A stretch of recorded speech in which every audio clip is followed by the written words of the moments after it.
میرے نبی کریم صلی اللہ علیہ وسلم نے ارشاد فرمایا کہ جس بندے کے اندر یہ 3 چیزیں ہوگی تو اس کو ایمان نصیب ہوگا۔ سبحان اللہ۔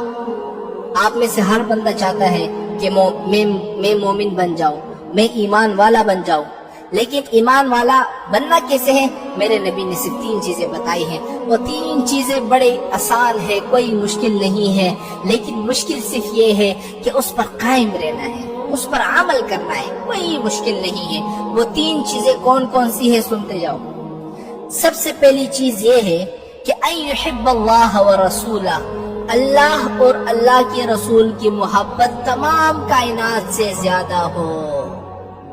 سبحان اللہ۔ کیا؟ اللہ اور اللہ کے رسول کی محبت سب سے زیادہ ہو کائنات میں، چاہے لیلا مجنون ہو، جو بھی ہو، دنیا میں کسی چیز کی آپ کے دل کے اندر اتنی محبت نہیں ہو جتنے میرے نبی کی ہو۔ ایک واقعہ سنو۔ ایک عورت تھی ہندا، اس عورت کا جو شوہر تھا، بھائی تھا اور بیٹا، یہ 3 جنگ احد میں جنگ لڑنے کے لیے چلے گئے۔ اب یہ عورت جو ہے یہ مدینہ پاک سے نکلی اور جنگ احد کی طرف بڑھ گئی، تو راستے میں اس کو خبر ملی کہ آپ کا خاوند شہید ہو گیا ہے۔ اس عورت کا جواب سنیں۔ اس نے کہا کوئی بات نہیں ہے، لیکن مجھے یہ بتاؤ کہ حضور کی طبیعت کیسی ہے، حضور کیسے ہے؟ تھوڑی آگے چلی، پھر خبر ملی کہ تیرا بھائی بھی شہید ہو گیا ہے۔ اس نے کہا کوئی بات نہیں ہے، مجھے تو یہ خبر دو میرے نبی کیسے ہیں؟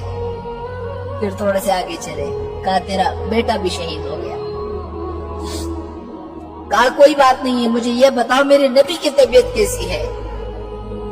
یہ ہوتی ہے محبت، صرف زبانی کلامی نہیں کہ جی ہم عاشق رسول ہیں، ربیع الاول کا مہینہ آئے گا، جلوس سے نکالیں گے، 1 مہینے میں صرف ہم محبت کا اظہار کریں گے، باقی 11 جو مہینے ہیں ان کے اندر ہم اپنے گھروں میں بیٹھے ہوں گے۔ یہ محبت نہیں ہے۔ تو میرے نبی نے کیا فرمایا؟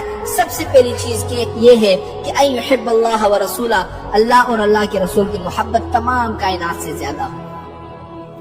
دوسری چیز کیا ہے کہ ان یحب المرء، مرد اگر محبت کرے تو اللہ کے لیے کرے۔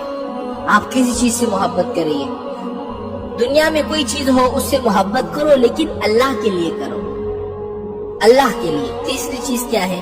یکرہ ان یعود الی الکفر، ایمان کے بعد جب آپ مسلمان ہو گئے، مسلمان ہونے کے بعد کفر کی طرف لوٹنے کو آپ ایسا سمجھو جیسے کہ کسی کو آگ میں ڈالا جائے اور وہ برا سمجھتا ہے، ایسا۔ تو 3 چیزیں جس بندے کے اندر ہوگی اس کو ایمان نصیب ہوگا۔ اب یہ بس آپ پر ہے کہ آپ ان 3 باتوں پر عمل کرتے ہو یا نہیں کرتے۔ میرے نبی نے تو بتا دی، صرف 3 چیزیں کر لو، انشاءاللہ ایمان نصیب ہوگا۔